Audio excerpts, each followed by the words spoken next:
What's up, Conference USA fans? Welcome into another episode of CUSA Insider, the official podcast of Conference USA. I'm your host, Josh Jonas, back in the hosting seat this week. Don't have a whole lot to talk about. It's honestly kind of quiet right now. Still got some diamond sports going on. We're wrapping up the bowling national championships and just on the eve of our big spring sports championship season. But to join me for probably a brief-ish episode, we have Eric Jones coming back on the podcast. Eric, how are you doing?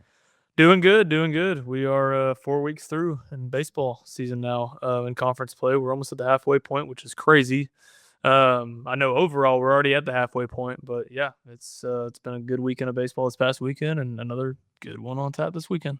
Yeah, and guest-wise this week, we've got Liberty ace Ben Blair, who you got a chance to talk with, so really excited for you guys to hear that conversation later on.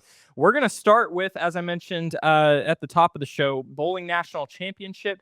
We had regionals this past weekend. The finals of the NC Bowling Championships are in Parma Heights, Ohio, this upcoming weekend. So 4 CUSA teams for the second year in a row are headed to the championship finals. We have top seed Jax State, number 2 Vanderbilt, number 3 Arkansas State, and Wichita State, who we had kind of talked about being a dark horse team in the regionals last week, and sure enough did some surprising things. But starting at the top here, Gamecocks swept through the Lansing Regional, pair wins over NCA&T to punch their ticket. Vandy topped Maryville, who advanced out of the opening match in their regional. They beat them 2-1 in the final. Arkansas State had to beat Conference USA foe Nebraska twice to claim the Pittsburgh regional title. And then again, Wichita State shocked, like that, the Arlington Regional Fields, rebounding from a 2-1 loss in their first match against Newman. Had to win 3 straight matches against Bryant, Newman, and number 4 seed Louisiana Tech to punch the final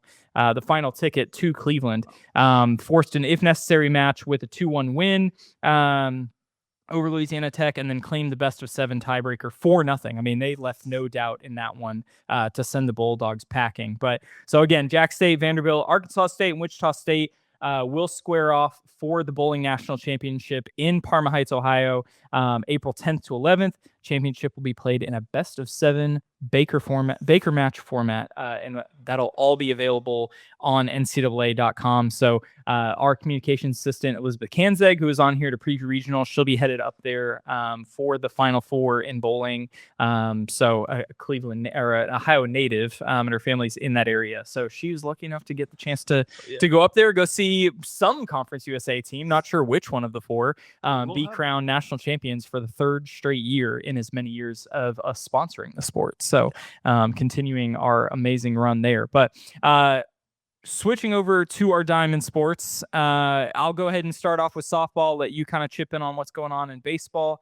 before we get to our interview with Ben. So last week we had a really huge series between WKU and Sam Houston, one that I kind of previewed as my series to watch. I was right in it being the series to watch. I was kind of wrong in my X factor. I mentioned how good the pitching was on both sides in this matchup. I was right on one team, not so much the other. WKU kind of got a surprising sweep over the Bearcats over the weekend. Erica Haug and Ryland Smith for the tops combined to go 3-0 with a 1.47 ERA, 13 strikeouts, only 4 walks in 19 innings pitched. And then the Tops lineup was unbelievable in this series. Hit 405 as a team, 7 home runs in 3 games. Sam Houston had only allowed 10 home runs in their previous 12 conference games. So something that, their pitching staff was not prone to giving up a lot of, and WKU certainly teed off on them. But monster series for Macy Master. She was 5 for 7. 2 home runs and 4 RBIs in a big win as part of their doubleheader on Thursday. Kennedy Stinson went 4 for 9, 4 RBIs, a home run, and a pair of doubles. And then Annie White joined in on the fun. She had 4 RBIs, big 3-run homer to kind of blow it open in the series opener. So WKU now in a tie for second with Liberty. I'll get to more of both of those teams here in a bit. Jax State still at the top in softball, 13-2 in league play. McKenna Moore had a pair of complete game wins for them to help them get a series win over New Mexico State. Dropped the middle game in that series. They kind of figured, with the potency of New Mexico State's lineup going against, the Jax State's number 2 pitcher, Julia Holmes, kind of, maybe expected that was the game. If they were going to steal one, that it would be that one. But I mean, you look at this Aggies lineup, they lead the league in runs and rank 3rd in batting average in league play. And McKenna Moore, that was kind of part of our defense in her winning pitcher of the week this week is, she faced such an incredible lineup. Her numbers weren't perfect by any means, but she still had 13 strikeouts, 14 innings, had a sub-1 whip, held the Aggies to a 154 batting average over the weekend. So, which is a very obviously uncharacteristic of them. And Jax State's an interesting team to me because, and someone pointed this out on Twitter, and then I was like, well, yeah, I know they've had a lot of big series early on in conference play. They played 4 of the next 6 teams behind them in the standings. Wow. Their last 4 series, they play Kennesaw State, who's 3-12, Missouri State, who's 5-10, Middle Tennessee, who's 4-11, and then their lone remaining series against a team with a winning record in conference play right now is Sam Houston, who's just a couple games over 500 at 9-6. So certainly a favorable path. I'm not going to say an easy path by any means, but a favorable path to them trying to clinch a regular season championship for the first time in Conference USA and getting a coveted top seed in that tournament. So elsewhere around the league over the weekend, Liberty bounced back from an opening loss in their series against Missouri State, outscored the Bears 15-1 in a Friday doubleheader. Just a really great recovery for them to pick up another series win. Again, they're tied in that second place spot right now at 11-4 in league play.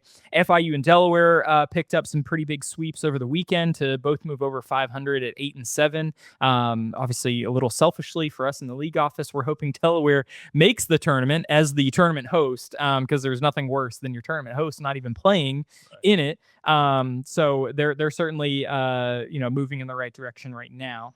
But series of the week for me, kind of talked about this a little bit ago. WKU at Liberty, a massive series coming up this weekend. Both 11-4 in CUSA, jockeying for sole possession of second place as we get we're a month. This will come out on Wednesday, so when you guys are listening to it, we'll be a month away from the opening day of the CUSA Softball Championship, which is crazy to think about. So coming up on these last 4 series, some of these big wins here are going to play a vital role in again, just seeding, especially when, again, I made this comment about Jax State trying to get that number 1 seed. The top 2 teams are the ones that get that bye to the second round. And so the 2 of these teams are looking at that spot, fighting for it. Like that could make the difference in, how difficult your road is at the conference tournament. But you kind of look at some of the other numbers here. Liberty 7-9 at home, which I had to go back because I'm like, I know that obviously everyone's better at home. I know they've been extremely dominant at home. The last time they lost 10 games in a season at home, 2015. Had to go back almost over a decade to see, that, and they still finished. I believe it was like 16-10 or 18-10 that year. Wow. So they were still well over 500. Liberty definitely has some work to do to try and close that number up and get over the 500 mark. But looking at these teams, Liberty and WKU, number 1 and 2 in the league in batting average, number 2 and 3 in ERA in league play. So, I mean, it's really just going to be a battle of, something's got to give here, right? Because you've got 2 of the highest producing hitters, Jenna Blanton for WKU, Bryn McManus, who was our CUSA Player of the Week, has now won it twice in the last 3 weeks, I believe. So 2 extremely talented hitters among a number of others. I mentioned Macy Masters earlier. There's plenty of others on both these lineups. And then 4 pitchers with a sub 250 ERA in league play will throw in this series. When you talk about Erica Haug and Rylan Smith, who I mentioned earlier, for Liberty, Gabby Mike, and Camden Anders, who just threw a no-hitter most recently. And so lots of stars in CUSA in this series. I'm really excited to see how this one plays out. Again, just a lot to play for, a lot of star power in this series. Looking at the times here, so Friday they'll be at 5 p.m. on ESPN Plus, Saturday 2 p.m. on ESPN Plus, and then Sunday the finale 10 a.m. all these times Central, 10 a.m. Central on ESPN Plus. So a big series there. A couple other games I highlighted here just as part of our midweek slate. Jax State gets an opportunity to pick up a big ACC win at Georgia Tech. I guess I say that this is happening. We're recording on Tuesday. That'll be tonight. So hopefully, by the time you're listening to this, it'll have included a Jax State win over Georgia Tech. And then on Wednesday, 2 p.m. Central, Duke is playing. Number 16 Duke is playing at Liberty. So again, another big opportunity for them to pick up a home win. Something that has not come easy for them this year, but I think kind of as they're starting to build momentum with a lot of these series victories, this could certainly be a turning point for them as they prepare for a big one this weekend. So yeah, that's what we got going on in softball. It's getting, you get to that last month and these games start to mean a whole lot more, and you start to see the postseason picture taking shape a little bit. It's fun. It's fun, man. Especially these teams that are so close to each other in the standings, right? You got, I'm just looking at baseball right now, and you got, I guess what, 1, 2, 3, 4, 5 teams that are all within one game at 6-6, 5-7. So, I mean, these games, tiebreakers, all that means a whole of a lot right now for some of these teams. So I'm excited to see how that goes. And it sounds like this weekend is the weekend to be in Lynchburg for Diamond Sports. Right. And we'll get to that series on the baseball side of things. But, diving on in here, just looking at the standings, you got Jax State 12-0. Another series sweep of Middle Tennessee at home this weekend. Friday night, Blue Raiders had them on their heels, that's for sure. Jax State is a resilient ball club. We've seen that over and over again so far in league play. They've been really fun to watch. You look at Liberty, Missouri State, both 9-3. All three of these teams have won 8 out of the last 10 games. Liberty winning 7 in a row. But man, these teams are playing really, really good baseball right now. DBU is 8-4. Haven't lost a series yet, but also haven't swept a series. So you see that 8-4 doesn't scream, dominant, but they're winning series. They're stacking series up right now. But I got to talk about Missouri State and the week that they had. Tuesday night, I can't tell you how many people I'd heard from and talked to about this game. Had the chance to host number 17 Arkansas. As we know, Arkansas never really is number 17. They always seem to they're a top 5 team in the country. But what a game. What a seesaw battle that they had. Hammons Field was obviously playing offensive that night. It does a lot of the time, but Missouri State was never out of it. I think they're up 6-1 early on, third, fourth inning. Arkansas put up a 6 spot to take the lead, and from that point on, it was just back and forth. Hit a clutch 2-run shot in the 9th to tie it, and then our hitter of the week, Caden Bogenpole, with the first pitch of the 10th, sending it over the left center field wall.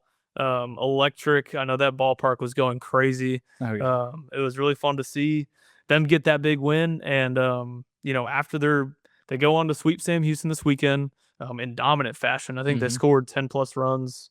They had 9 in the opener, but 15 and then 12 in the finale. Just dominant performance by the offense. They are 15-0 at home this season, a program record. Once they got to the 14 win mark at home there, certainly special things happening with Missouri State right now. Our top RPI team, I think they're sitting at 11. They've been around 9, 10, 11 in that general area, but obviously in a good spot to put them in an at-large conversation, down the stretch here as we go. But gotta talk about these Jax State and Liberty now. These two are getting to face off this weekend. We talk with Ben Blair here later in the show, but this is going to be, especially Friday night, he got arguably 2 of the best pitchers in the league right now. I know Pillsbury going for the Gamecocks most likely Friday night. Ben Blair, obviously Friday night guy. Pillsbury got banged up a little bit last weekend against Middle Tennessee, but I know he's ready to bounce back. He's had multiple 10, 12 strikeout performances. He's gone deep in games.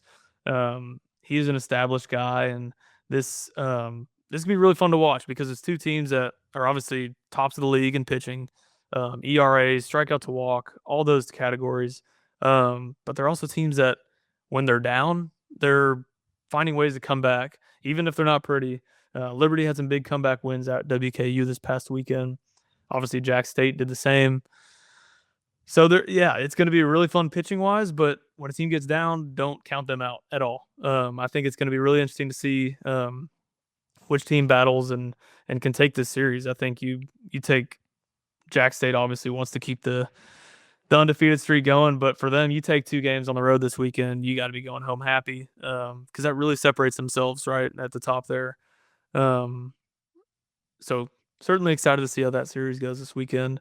And then want to talk about this past weekend, the Dallas Baptist Kennesaw State series. We saw all sorts of fireworks. DBU taking the first 2 games of the series. Ryan Martin, I know he had a big home run. Guys like Luke Pettit are stepping up right now and he was a pitcher his first seasons as a Patriot, and now I know coming off the surgery and he's having to hit now. I think at the top of the order too. Has really produced for this ball club. So big for them to go on the road and get 2 wins. And that Saturday game, the finale, with Coach Ko getting ejected and Kennesaw scoring, 5 straight runs to salvage a game. That was a huge game for them to take. That would put them at 5-7 if they don't win that. They're now at 6-6, right at 500. So certainly a fun series that was. But if I had to pick a weekend series this weekend, it's got to be the Jax State Liberty one. That was such a fun. 2 teams that have been really fun to watch. They will play. Sorry, here we go. 5:00 Central Time. I guess Eastern Time, 6:00 in Lynchburg. 3 Eastern in Lynchburg on Saturday on ESPN Plus, and then Sunday the finale will be at 1:00 Eastern. All 3 of those games must-watch TV. I will be tuned in for sure. But that's really all I got on the baseball side. We got some good midweeks coming up as well. Kennesaw State's going across the road over to Georgia Tech for a big ACC opponent there. Liberty going on the road to Virginia Tech. FIU's got Miami. Missouri State's at Mizzou. Sam Houston's hosting U of H. So some big matchups. Jax State also going on the road to Auburn. So another SEC, a chance for them to beat an SEC opponent. They've come up short twice to Alabama, both by a run, which is tough, but they're obviously in those games and they're battling hard. So, excited to see how this week of baseball goes. Nice. Yeah, lots of good opportunities, even out of conference, which has been great. I know that, you mentioned a couple of the RPI ranks there. Lots of teams really well positioned for some potential at-large berths, or even, for those, whoever is our AQ, and whoever gets in, certainly get some good seating, some good locations there. Sure. I know for the softball side, I feel like I've gone without mentioning this the last few weeks when we've been highlighting it. We got 7 CUSA teams in the top 100 in the RPI rankings. Jax State sitting at 32. So again, a team that, if there's some surprises at the conference tournament, they are in a very good position. With, the one thing that jumps out to me too, I mentioned, how many series they've played against the top teams in CUSA this year. They're 19-7 against top 100 teams in the RPI. So they are aptly ranked for how well they performed in those big games. You look at those 7 losses, a lot of midweek losses to ACC, SEC foes, the 2 losses in league play, which have still come against some really quality opponents. So, really excited to see how the last month or so of both these seasons go, how postseason goes. I think the CUSA baseball tournament, from hearing about it from you, it's going to be, when you get to, the Friday and Saturday games are going to start to get real electric when you get rematches of the DBUs, the Missouri States, the Liberties, the Jax States. Yeah, all these teams that are just now kind of finding a way to, or, just now finding out about each other in these weekend series. But things are going to look a whole lot different come mid to end of May. So, I'm excited for, the conference tournament time, regionals, all that stuff. It's such an awesome time of year, and makes the, those heavyweight bout kind of games are just really exciting. So yeah, so that's what's going on in diamond sports across CUSA. Again, we're joined by Liberty pitcher Ben Blair for our interview segment here, and then we'll see you on the other side to close it out. We are now joined by CUSA preseason pitcher of the year and three-time CUSA pitcher of the week, Liberty right-hander and ace Ben Blair. Ben, thanks for joining us this morning. Thank you guys for having me. For sure. All right, you look at your numbers through 8 starts here. You got a 1.46 ERA, 67 strikeouts. It's top of the league, near the tops in the nation as well.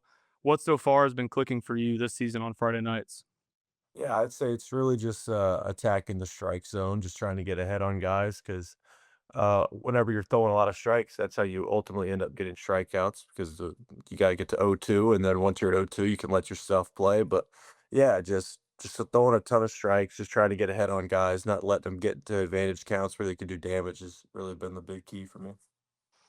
I like it. So third year at Liberty, in a day and age where transferring is happening all around us. What has Liberty meant to you, and how have you seen yourself grow on and off the field? Yeah, it's been amazing. Obviously, Liberty's known for the Christian aspect, and that's huge for me. I'm big in my faith, big follower of Jesus, and really, it's been huge. Like whenever the season is over, people are entering the portal. I really never even thought about leaving, just because it's home. I'm from around here, and I knew I could do everything I wanted to do here and still play professional baseball. And I wanted to win with these guys, and I wouldn't want to win anywhere else. So. That's awesome. That's awesome.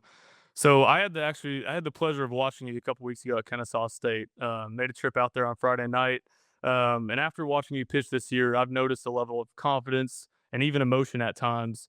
So talk about your mental side and approach to the game at the collegiate level, especially because I know it's a very real thing.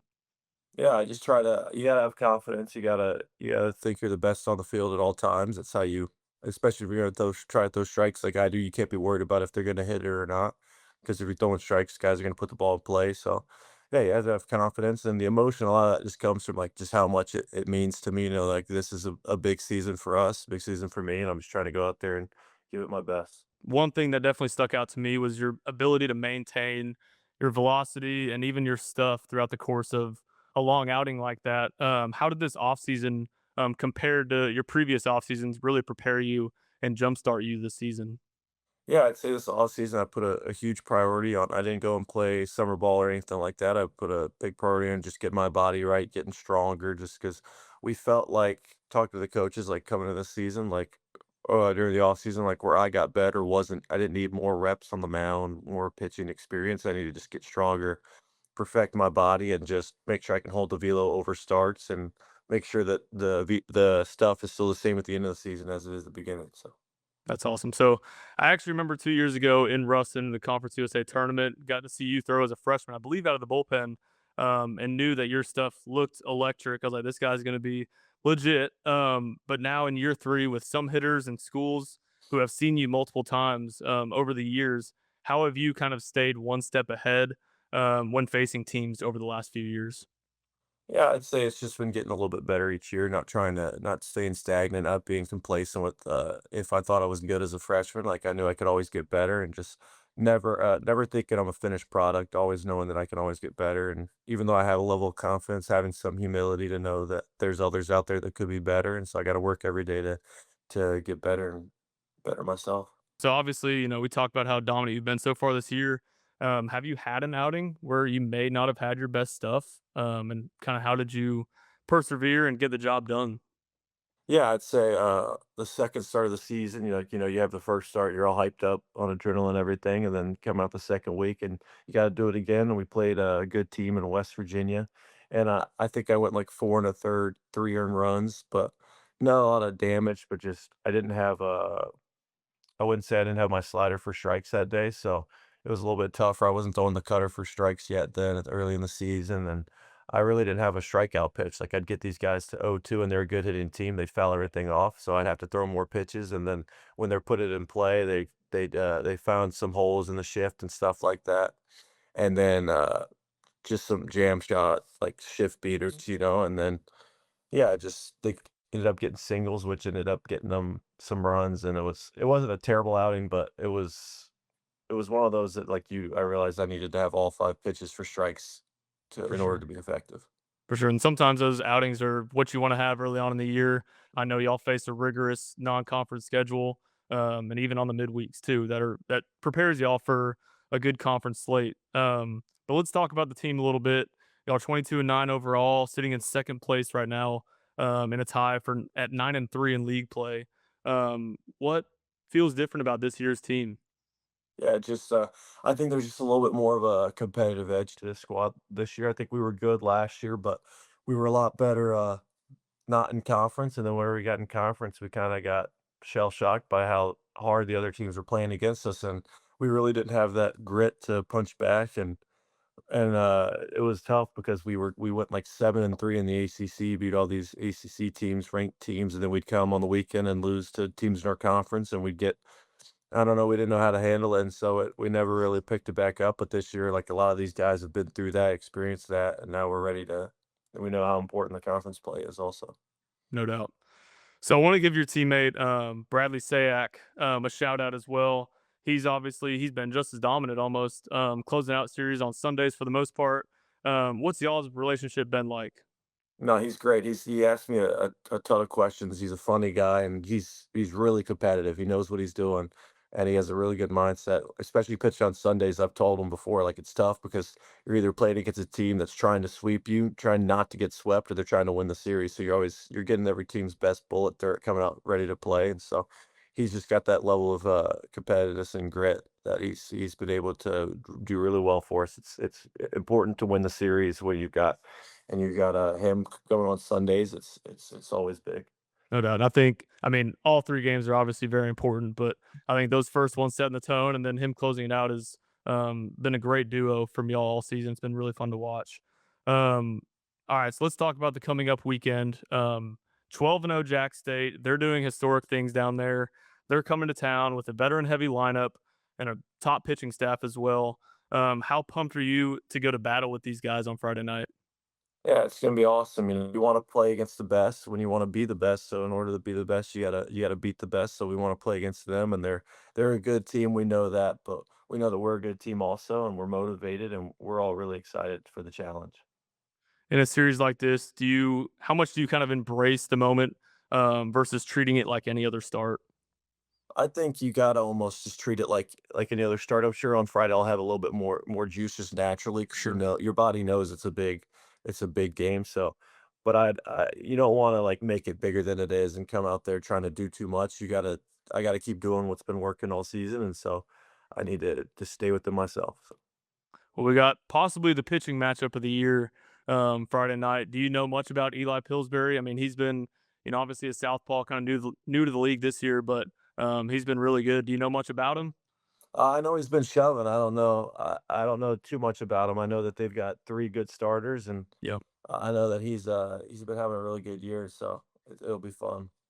Well, it's certainly going to be a good one to watch. What kind of key early in that kind of game do you want to set the tone? Yeah, just continue to throw strikes, really, just coming out, making sure I'm getting ahead, attacking guys, just making sure I've got my good stuff, and I'm just gonna try to do that and just get ahead in counts. Well, just a few more fun questions here. We always like to ask our guests, especially student athletes, is there any player, pitcher, it could be a hitter as well, but that you like to mold your game off of, or that you just have grown up loving to watch? Yeah, I'd say it's tough just because like the way I pitch is like kind of unique, like the arm slot and everything, and the way I fire. So there haven't been too many guys like where I look and I'm like, oh, that guy like looks like me. But I'd say growing up, like watching, I'm a Nationals fan, so I've been watching a lot of Max Scherzer when I was Oh growing yeah. up, some Steven Strasburg, those guys. So just seeing Mad Max pitch was pretty cool, especially whenever he pitched in Game 7 of that World Series they won. That was a big moment for me. Yeah, that was special. I say we're most of us here are Rangers fans. So I know he got to come down here for 2023 and win us a World Series as well, or help us win a World Series as well. And we certainly loved watching him beat Houston down there. So that was awesome. I have actually been to Lynchburg, I think 6 times now, been a number of times since y'all have joined the league. Is there a certain restaurant that you have to pick that you love to eat at? If someone's come for the first time, where would you kind of show someone where to go? That's a tough one. I mean, right on Ward's Road, you've got all like the name brands. You got the Texas Roadhouse, Buffalo Wild Wings stuff. But downtown, there's a couple places like there's a place called Bootleggers. It's pretty good downtown. Some more places downtown. I don't go downtown too much, but I that's where like all of the non-name brand restaurants are. A lot of them. There you go. Yeah, I know there's some great stuff down there. Lastly, what does this Liberty fan base mean to you? And if you had any message for the fans, what would you have to say? Yeah, they mean everything. They support us a ton, and they Liberty really cares about their sports. You could tell whenever you could just see out what they put in the facilities, and it's amazing. And just the only message to them is just keep coming out, and we'll try to keep winning for you. There you go. All right, Ben. Well, appreciate you coming on this morning. Good luck the rest of the way, and good luck Friday night. We'll be watching for sure. Thank you. Thanks so much to Ben Blair for taking time out of his busy schedule, prepping for a big midweek and a big series this weekend to talk with Eric on the pod. Great to hear from him about just his personal growth and what's going well for the Flames this season. But appreciate you hopping on for another episode of CUSA Insider. As always, you can find us on Spotify, Amazon Music, Apple Podcasts, wherever you listen to your favorite podcasts. And then please hop onto YouTube to watch our video versions of the podcast. You can go to Conference USA on YouTube and find our playlist there with all of our podcast episodes. So again, appreciate you guys joining us. This has been another episode of CUSA Insider, the official podcast of Conference USA. I'm Josh Jonas, signing off.